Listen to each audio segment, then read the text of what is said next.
Going live. Hey, hi, back again. Here I am. What a gorgeous day here. I hope it's a beautiful day where you are too.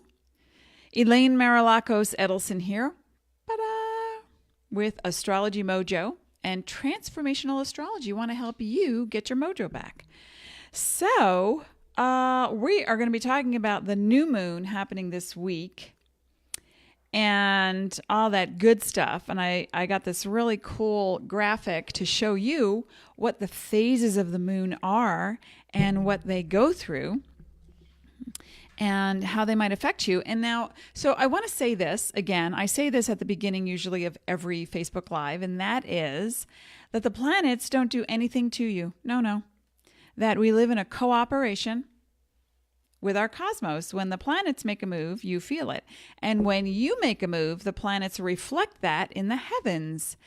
And I think that needs to be said because, well, first of all, the sun and the moon are not planets, but they are celestial spheres that do have a direct impact on who we are, how we feel, and what happens in our minds and our bodies and on the earth. And being that we are just about approximately 70% water, it depends on what age you are and other factors, but about that. And when the moon goes through a phase, because the moon and the earth are so interconnected that they travel around the sun together, that we usually see the same side of the moon because it's facing us all the time. And we have a correlation. There's a correlation between the pull and push of the moon in a slightly magnetic way. So where astrologically speaking, the moon represents perhaps feminine energy as it relates to your mother or maternal parent and your emotions, your moods. And it also deals with the any writing, women's or children's issues, writing, computer technology, and the currents, and your relationship to support, usually the kind of support that we might get through police action. And so and your emotional wavelength that actually attracts abundance to you. So it's a financial energy, the moon is, in astrology. In astronomy, I'm glad you made it, Kimberly. In astronomy, the moon is our best buddy.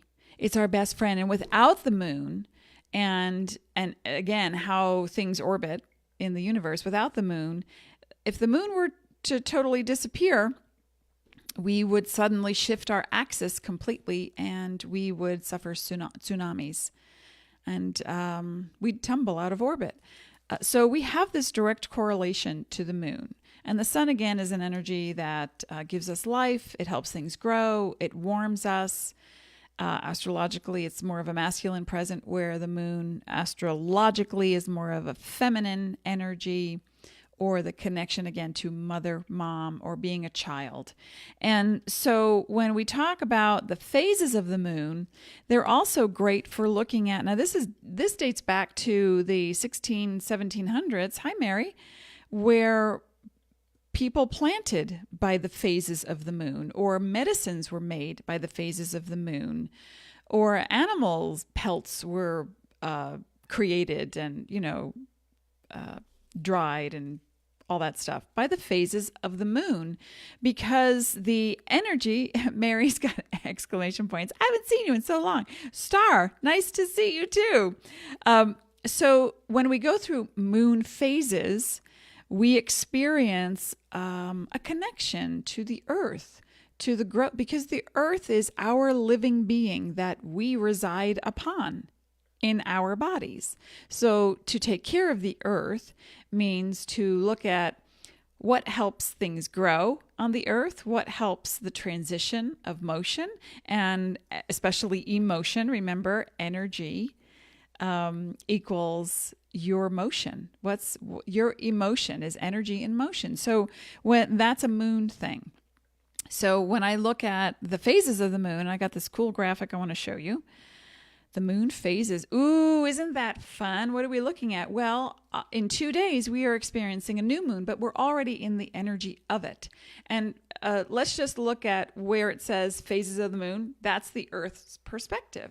So that when the Earth and the moon are both in the northern hemisphere, we have a new moon. And then the full moon we're going to be talking about that in about 8 days. So what is a new moon good for? Well, before we even get into that, whoops, I clicked the wrong thing. So before we even get into that, hi, Leah. I want to just have a little rant right now. I see and get notifications from different astrology sites or different blurbs about astrology, and I would like to enlighten the public about the relationship that we have to everything around us. Everything. Other people, plants, trees, the front door, everything, because everything is imbued with energy. And when I hear or read statements dealing in astrology, like I read yesterday, and I went on a little 30-second rant before I just calmed it down and went, okay, this is this person's belief, but it can be damaging to our psyche. And this is what I read. And it related to Mars. And it said, and I'm not naming the astrologer, but it said, Mars makes us do things without thinking, get into accidents or arguments, and suffer sudden splits or breaks with friends and loved ones. It can also make us get carried away by passion, only to later wish we hadn't. Okay, so there may be some people in the world that believe that. And everyone, of course, is entitled to their own belief system. But the moment I start giving my power away to a planet, a celestial, celestial orbital sphere, is the moment I have lost all of my power and that I am at the mercy of. So if you believe that planets are doing things to you, let's start to alter the thinking, because when you think that anything, not just a planet, but if you think, oh, that authority figure, has control over me or my life, the bank has control over me because of the mortgage, or, the teacher or the professor has control over me because of my grades. Actually, that's right. Kimberly talks about accountability. It is about you owning your power. It is about you assuming what you know, why you've come here, and to put that into the world. So if you ever read an astrological blurb that says a planet or celestial sphere or a star or occurrence is doing something to you, I want you to turn it around and think, what does this planet represent? What does this celestial event represent? How do I feel about this information? I want you to start taking back your power to get your mojo back, because it isn't about the old definitions of it happens out here, therefore you are affected and have no control and are doomed. You're doomed, locusts are descending, and we're all going to drown. Okay? Thank you. Please pass it on. Pass it on. Because we are not in that conscious place anymore. We have the ability to think for ourselves. And we might say, isn't it funny that we have, a full moon and people go crazy? Or if you were to do stats, is there more violent attempts on people's lives during a full moon? I'm going to research that. So let's look at things practically as well. And again, the moon does govern the tides of emotion. So I might experience a full moon at a time where I'm not able to sleep. Now, our daughter, when she was a very little wee one, she was not consciously aware of moon phases, but yet every single full moon, before she was the age of 5, every single full moon, She was up in the middle of the night. Mommy, Mama, want to play? Let's play. Daddy, Mama. So we do and are affected by these things. The sun and the moon, a direct correlation to our growth, emotional, physical, and eventually intellectual, because it's how we perceive things on the earth. But the planets themselves, again, remember that when a planet makes a move, you feel it because we are connected to all living things. If you could see the streams of energy moving out from my Henley embroidered t-shirt right now to you, it doesn't matter if you're watching this in a replay. What you're seeing is my vibe coming out. You're feeling it. This is why we do live recordings, and it doesn't matter if they're live or not, unless we want direct interaction with the public or the audience. But recordings can help us to, go back and still feel the same energy. You read a book that was written 25 years ago and you still have an emotional reaction. You are still responding to things because all energy is connected, all of it, all of the time, no matter what you're thinking. So now that I've had my rant, thank you for letting me vent. Let's talk more about the moon and its phases. And just a reminder we are still in a Venus in retrograde, and the Mercury in retrograde pre-phase is coming up. And what that means is whenever I see a retrograde planet happening in the universe, I know that it's time. Remember, astrology is a clock, and it only tells you what time it is. It doesn't dictate how you behave. It tells you what time it is. So if you are ready to embrace something, if you are ready to let something go, if you're ready to face something, it's in your personal timing, and it usually shows up when you've reached a breaking point.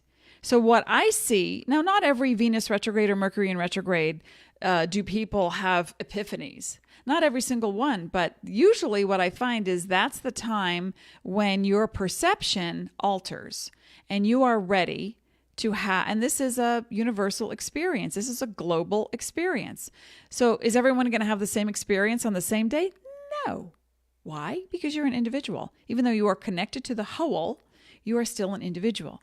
And you are remembering that your whole job and mission on this earth is to become as present as possible in as many moments as possible so you can see what it is you want to be doing with your vibe, with your thoughts, with your feelings, what you want to put into the world, because you have a little tiny explosion and it filters out into the world, and then people down the block feel it, people in the next country feel it, everybody feels it. So are you feeling people suffering right now? Absolutely. Are you so enmeshed in it that you can't think straight? Mostly not, because we'd all be walking around like, I don't know the name of the movie. It was so long ago, the Queen of Hearts or the King of Hearts. And it's literally where, I think it was an Italian film, where the people who lived in an insane asylum took over during the war, but they had more compassion toward each other than the supposedly sane people in the armies who were fighting each other outside. So it was such a great commentary. I don't know if that was a Fellini movie, but anyway, it was fascinating. And so you have the ability to make your choices and do what you want to do, right? But remember, it affects us. So if you're up late at night, I might be too. Get some sleep. Then I can get some rest.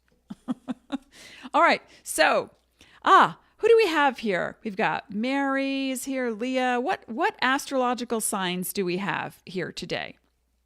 The new moon is in Scorpio, by the way.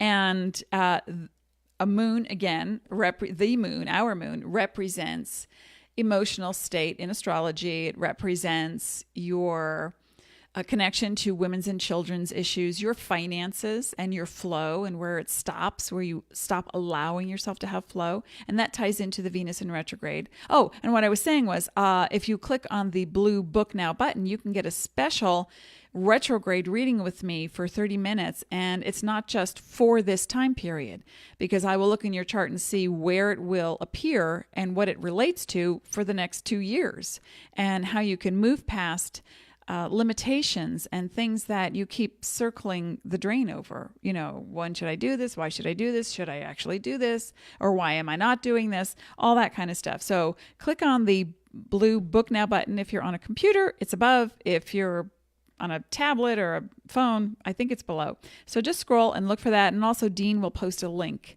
so that you can get that in and we can see what's what. Okay, so let me show you this again. The moon phases. Ooh, so cool. Now new moon in Scorpio, in essence, throughout the past several hundred years, and I'm sure thousands of years too, with different cultures and civilizations, is that the moon phases helped us to get to see how the ebb and flow, just like the ocean would ebb and flow. The moon energy ebbs and flows, and it's more subtle. I'm tongue-tied today. It casts a glow where the sun, shines very brightly. The moon energy casts a glow on these issues, on police action, on your finances, on women's and children's issues, on your moods. And if you are a Cancer sun, rising, or moon, you're feeling this a lot all the time anyway, because it's who you are. So we have an Aries sun, Aquarius moon, and we've got a Taurus sun, Libra moon, and a Capricorn here. And what else? We have another Taurus, Capricorn rising. Okay, so Vicky has a moon in Scorpio. So during this moon in Scorpio, this new moon in Scorpio, now this applies to everyone. And because it's in the sign of Scorpio, the seeds that you can plant, and that's what new moons are great for, planting new seeds just at the inception of something. The conception would be the actual implementation of the first seed. So you want to grow a garden. The inception is, when do I plan that? And how do I create a fertile environment? What tools or things do I need? Am I planting this outside? What's the weather like? Do I do this inside? Just as an example of symbolism. So, but in Scorpio deals with death and rebirth, regeneration, desires, and a very powerful transformation. So this is one of the more powerful new moons that you will experience. Now, here's a fun little astro tidbit and also astronomical tidbit. When we have a full moon, if you don't know what sign it's in, just look at the month you're in. And if you know to go to the 21st or 2nd of the month, and if it's past that, it's the next sign. But the first 3 weeks of any month are in one sign. If you know what sign you're in, and we have a full moon, we have a new moon, then you know exactly what sign the new moon is in. The new moon is in the same sign as the month that we are in. The first 3 weeks of that month, because the signs don't change on the first of the month. They change around the third week of the month. Now, a full moon, interesting astronomical tidbit, is always the exact opposite. So if we're in the sun sign of Scorpio and we have a full moon, you know then that the opposite sign will be in Taurus. So you start to learn a little bit about your environment astrologically, astronomically, that the full moon is in the opposite sign of the sun sign. The new moon is in the same sign as the sun sign. So we are in the sign of Scorpio right now. We have a new moon in 2 days. We're in the energy of it already, and it's going to last the rest of the week. So here's what I'd like you to do. And I'm going to just check to make sure there are no major voids. Okay. So on Thursday the 8th, this is not an evergreen information, because this is only going to apply to November 8th, 2018. But you can use this for the future to understand how it works. The new moon is in the sign of Scorpio. You want to begin something new at its inception stage. Now, if you're already moving along with a project and you want to proceed, keep going. The full moon is meant for completion of projects or feelings or situations. And then we go through the whole, let me show you again. We go through the whole 29 days or 28 and a half days, literally, of where the moon is and where we are with a particular project, feeling, situation, or issue. So the new moon begins the first week of, so the first 7 days of the new moon, and that would be from the 7th through the 14th, begin something new. What do you want to do that's new? And it can be a new energy, a new relationship where you do something new. It can be an old relationship or, a strong relationship. It doesn't matter, but you want to change something. You want to do something new. You want to plant a seed. Inception comes before conception. And so you have the idea, then you plant one seed. And then daily, ideally, just as the moon's phases begin to alter and change and move to the full moon stage, where you would have completion, each day you do one thing toward that idea. Make sense? Not so hard. The implementation during a moon void.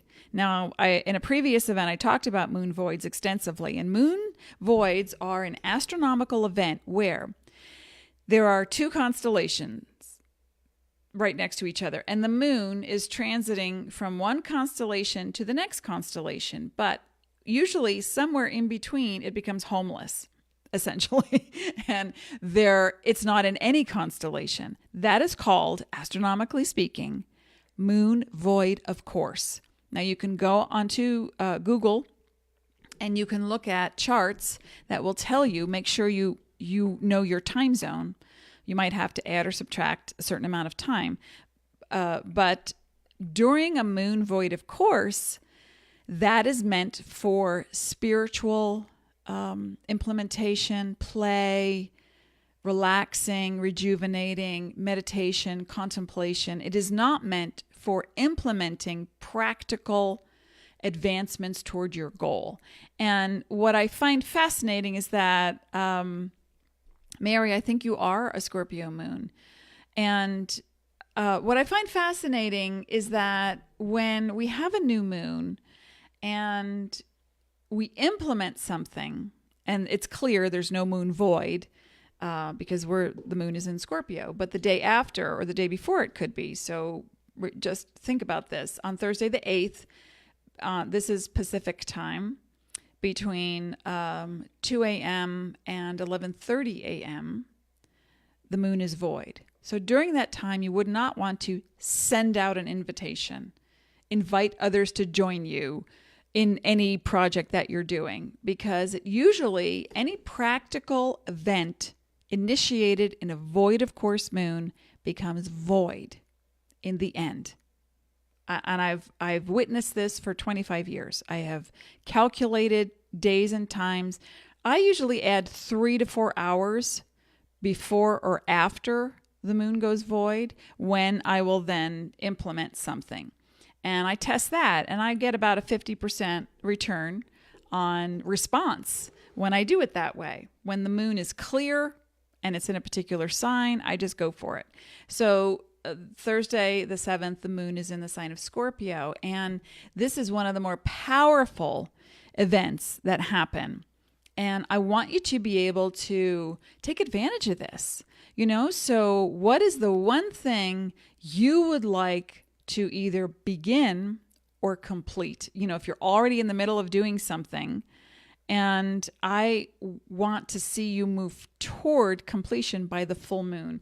And the full moon, and we'll have a talk about the full moon when the time comes, that is November 22nd. Now, of course, I will not be doing a Facebook Live event on Thanksgiving, but and I will be away that week, but I'll see if I can get internet connection and do it maybe the Monday before. Oh, actually, I'll be home on the Monday, the 19th, so we could talk about the full moon experience then.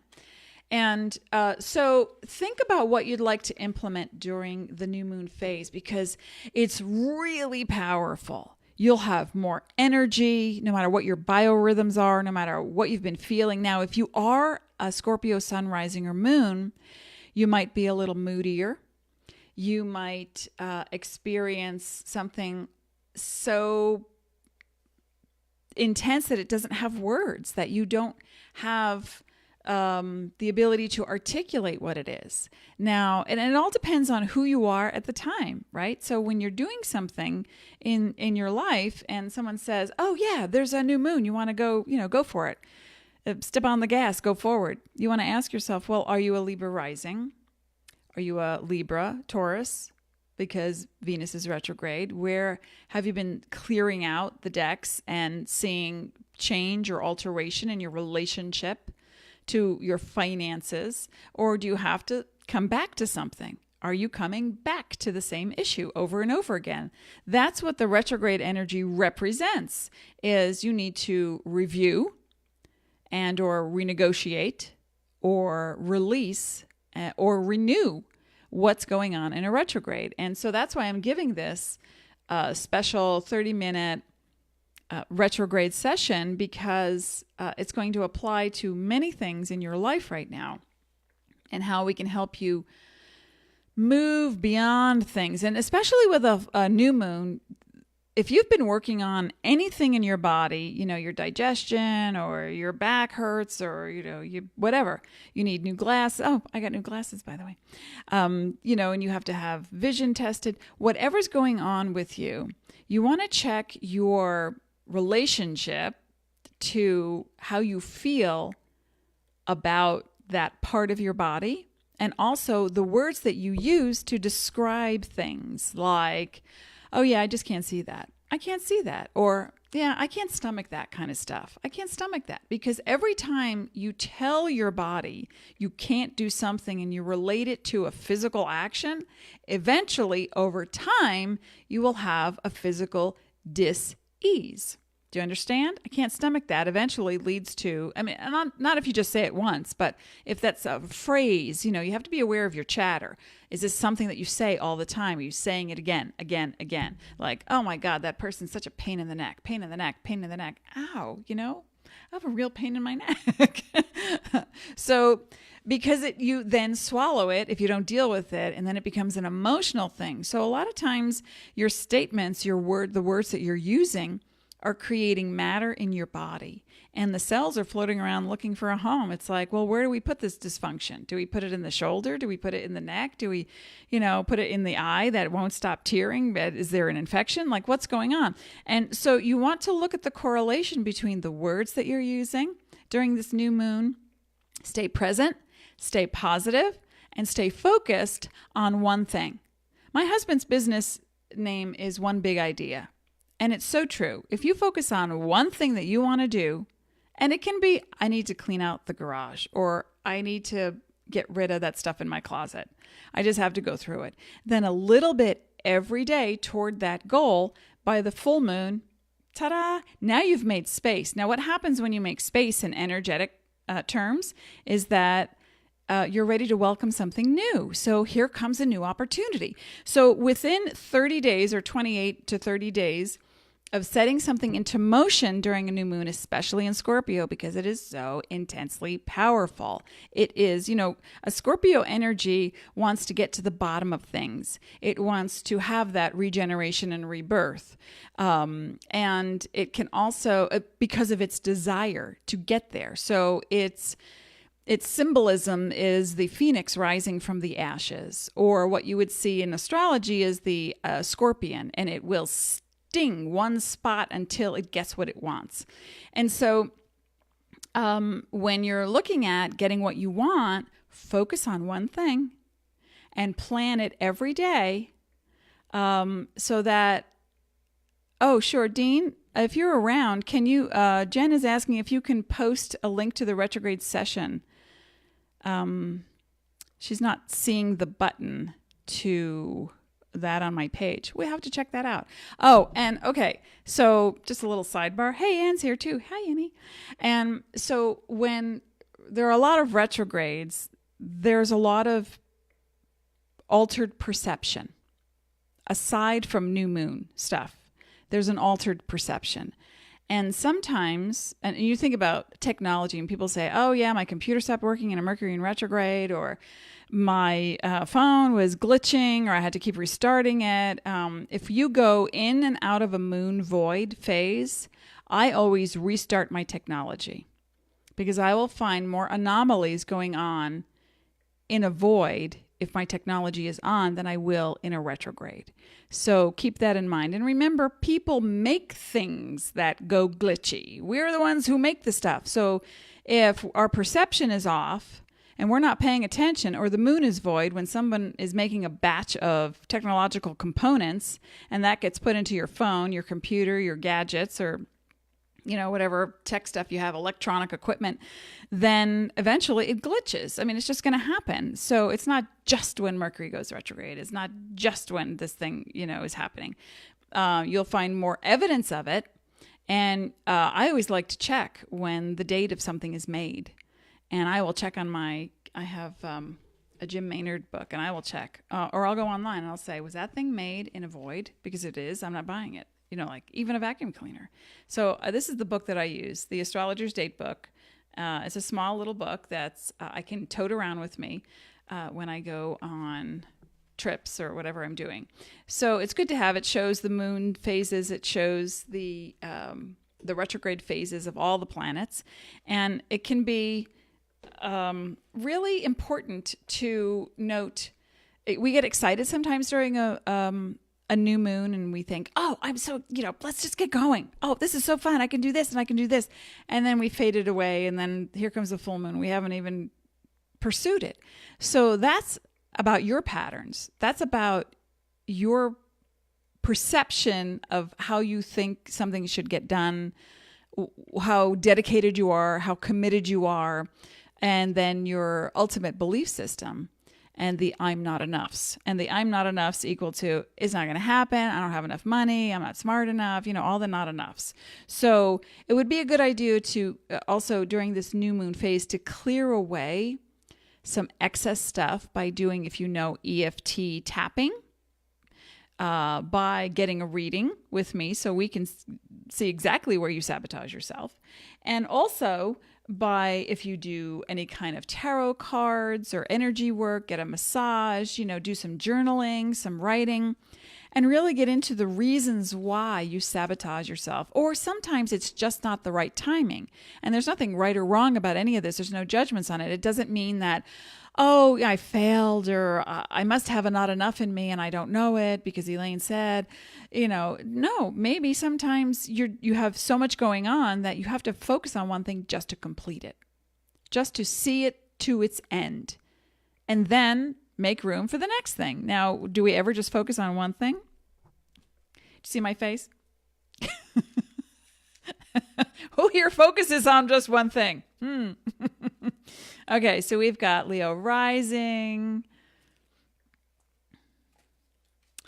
I'm pulling a card. Oh, this is a beautiful card to pull for today because as I am grateful for your attendance, here's the gratitude card. Yay, gratitude. And so a new moon will expand. No, let me rephrase. Your input and your inception of an idea and focus during a new moon will expand if you combine it with gratitude. So every day, what are you grateful for? I start with, I'm grateful for this pillow, for this blanket, for the health of my body, my family, for the beautiful place that I live in. I am grateful for the sun that warms the path that I walk upon, that helps things grow, that illuminates things. I'm grateful for the moon and all of its beauty and its connection to the earth. I'm grateful for, and I just keep going.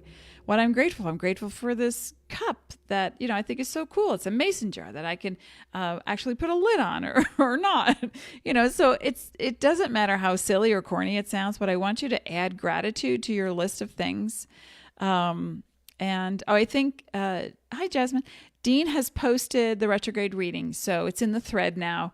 And let me think. When I come back, I will be back again. Hang on the 8th at 4 p.m. And we're going to be talking. Oh, this is going to be a fun one. We're going to be talking about your astrological archetype and what opposites are and mean in astrology to you and your sign. So I want you to come back. If not, at least listen to the replay. And please remember to leave comments after or during the session, if you watch in a replay, then to list the comments that you have and tell me and let me know, is this helping you? And are you able to understand and apply the things that I tell you? And will you please apply these things? Because I want to see you get your mojo back. This is transformational astrology, folks. This isn't, I read a blurb in a magazine and then I toss it away or use it for, a kindling, in my fireplace. I wish I had a fireplace. Anyway, I want to know that this is helping you. I want to help you. Oh, Christine, I'm grateful that you did make it. Don't be sorry that you're late. You got here exactly when you needed to. And and let me pull a card for you, Christine, because you think that you should apologize. No apologies. None whatsoever. Okay, so Christine, belief. Here's your card, Christine. What do you believe? And just to add to that, because there's so many women on this call, and I say call on my live events, that if you're a woman who apologizes a lot, I want you to rethink that, especially during this new moon in Scorpio. Scorpios don't apologize. Scorpio energies don't apologize. They're like, this is what has to get done, and this is what I'm going to do. You're with me or not? Because if you're not, stand over there, get out of my way. And if you're with me, great. Come along for the ride. This is going to be fun. Wee, strap up. We're going in. We're going under. All right. So plant that seed. New moon energy. So fantastic. When we come back toward the end of the month, we're going to talk about what you implemented. And remember one thing, just focus on one thing, a little bit every day, just as the moon creates one more time in case you just joined us, the moon phases. So you can see the first of the month through the 7th, the first of the new moon through the 7th, that's 7 days. So through the 14th, you're going to start to feel a little bit more every day. Stay focused on it. And then by the full moon, you ought to see completion with at least one thing. Okay, there's my checklist. One down. 100 million, 14 billion, kajillion to go. Not a problem. You got this. All right. Thanks for being here. Thanks for being sparkly. See you again. Be well.